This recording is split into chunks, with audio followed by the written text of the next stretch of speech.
Hello, my dear students. Myself Dr. Vijay Prakash and I'm your botany teacher.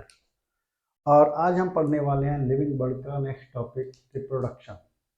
Reproduction जो होता है living organism का characteristic feature कहलाता है, क्योंकि इसके कुछ एक्सेप्शंस अवेलेबल हैं, यानी कि कुछ लिविंग ऑर्गेनिज्म भी ऐसे होते हैं जिनमें रिप्रोडक्शन नहीं होता है, यानी कि जो प्रोजेनी डेवलप करने में कैपेबल नहीं होते हैं, जिनमें आते हैं आपके म्यूल्स, हेनी, infertile human couples, sterile worker बीज। वर्कर बीज में आपने देखा होगा, हनी बीज देखी होंगी आपने। 3 टाइप की हनी बीज होती है, इनमें मेल हनी बी होती है जिसे हम ड्रोन कहते हैं, जो कि फर्टाइल होती है। क्वीन होती है वो फीमेल हनी बी होती है, वो भी फर्टाइल होती है। लेकिन वर्कर बीज जो होती हैं वो स्टेराइल होती हैं, उनसे प्रोजेनी डेवलप नहीं होती है। ऐसे कुछ ह्यूमन कपल भी होते हैं जिनमें प्रोजेनी डेवलप नहीं हो सकती, यानी कि वो अपने बेबी प्रोड्यूस नहीं कर सकते हैं।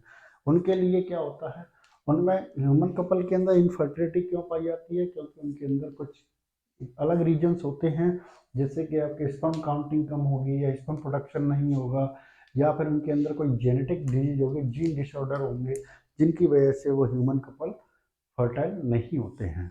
तीसरा म्यूल्स होती हैं। म्यूल्स का हम और हिंदी के बारे में मैंने बताया था, हनी और डंकी के क्रॉस से बनाए जाते हैं। ठीक है, ये भी क्या होते हैं, स्ट्राइल होते हैं, यानी कि इनफर्टाइल होते हैं। ये इसीलिए इनफर्टाइल होते हैं कि टू डिफरेंट स्पीशीज के क्रॉस, डिफरेंट स्पीशीज के ऑर्गेनिज्म के क्रॉस से बनाए गए हैं। एक स्पीशीज का ऑर्गेन, एक डंकी स्पीशीज के क्रॉस ऑर्गेनिज्म होता है, और दूसरा ऑर्गेनिज्म होता है वो हॉर्स स्पीशीज का होता है। इसीलिए टू डिफरेंट स्पीशीज के क्रॉस से बनी हुई प्रोजेनी हमेशा ही इनफर्टाइल होती है, स्टेराइल होती है। रिप्रोडक्शन कहते किसे हैं? रिप्रोडक्शन होता है production of progeny from the parents, पर दिस प्रोजेनी आर मोर और लेस सिमिलर टू पेरेंट्स। ये प्रोजेनी जो प्रोड्यूस होती हैं पेरेंट्स से, वो पेरेंट्स के साथ में कुछ सिमिलरिटीज भी शो करती हैं, कुछ डिससिमिलरिटीज भी शो करती हैं। उनके बहुत सारे रीजन हैं। जैसे मेन रीजन आप देखोगे कि मियोसिस की प्रोसेस होती है जब गैमेट का फॉर्मेशन होता है। गैमेट फॉर्मेशन के टाइम पर मियोसिस, और मियोसिस के अंदर होता है क्रॉसिंग ओवर और genetic recombination. Crossing over genetic recombination में क्या होता है, जेनेटिक मटेरियल का एक्सचेंज होता है, जिसकी वजह से न्यू कॉम्बिनेशन वाले गैमेट का फॉर्मेशन बनता है, जो जेनेटिक जेनेटिक वेरिएशन क्रिएट करते हैं अपनी प्रोजेनी के अंदर। इसीलिए इसी के बेस पर रिप्रोडक्शन को 2 टाइप से डिवाइड किया गया है, सेक्सुअल रिप्रोडक्शन और असेक्सुअल रिप्रोडक्शन। सेक्सुअल रिप्रोडक्शन में जो प्रोजेनी डेवलप होती है वो जेनेटिकली मॉर्फोलॉजिकली सेम होती है, जबकि सेक्सुअल रिप्रोडक्शन में जो प्रोजेनी डेवलप होती है उसमें जेनेटिक वेरिएशन दिखाई देती है, क्योंकि इसमें मेनली मियोसिस इन्वॉल्व होता है। यहाँ माइटोसिस, असेक्सुअल रिप्रोडक्शन में माइटोसिस इन्वॉल्व होता है। तो सेक्सुअल रिप्रोडक्शन क्या होता है, ये बाईपेरेंटल और यूनिपेरेंटल दोनों टाइप का होगा। बाईपेरेंटल का मतलब है जिसमें 2 ऑर्गेनिज्म इन्वॉल्व होंगे, एक फीमेल एक मेल। दूसरा होगा यूनिपेरेंटल। यूनिपेरेंटल ऑर्गेनिज्म वो होंगे जिसमें एक ही ऑर्गेनिज्म के अंदर दोनों ही सेक्स ऑर्गन प्रेजेंट होते हैं। मेल सेक्स ऑर्गन भी होता है, फीमेल सेक्स ऑर्गन भी।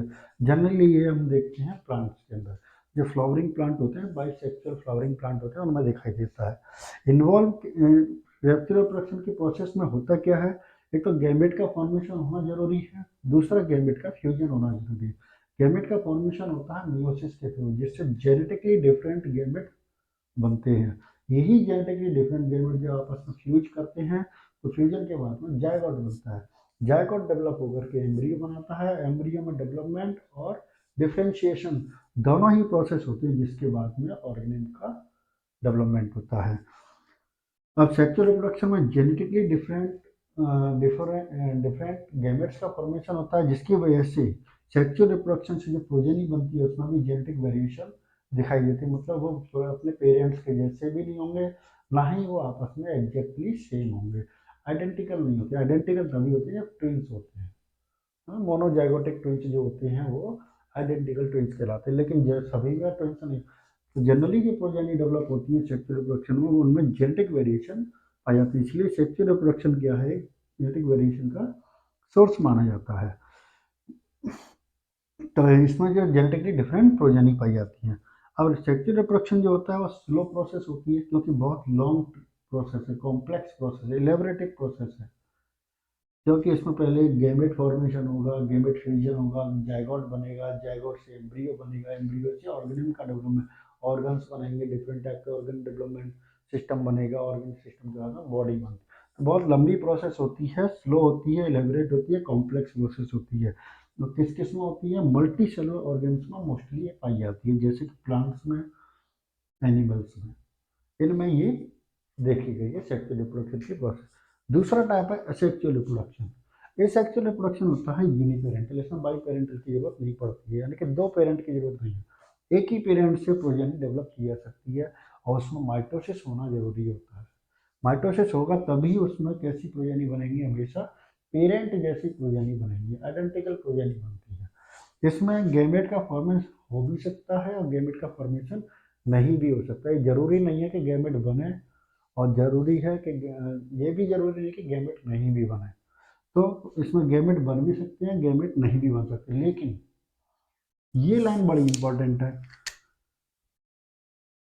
गैमेट का फ्यूजन नहीं होगा। गैमेट बने तो उनमें फ्यूजन नहीं होगा। यहाँ गैमेट बनेंगे तो फ्यूजन होना जरूरी है, लेकिन यहाँ गैमेट फॉर्मेशन माइटोसिस के थ्रू होता है, इसीलिए यहाँ जेनेटिक वेरिएशन नहीं आते हैं। तो जो प्रोजेनी बनती है वो भी पेरेंट सेल के जैसी ही होती है। तो produced progeny are morphologically and genetically identical to each other and also to parents.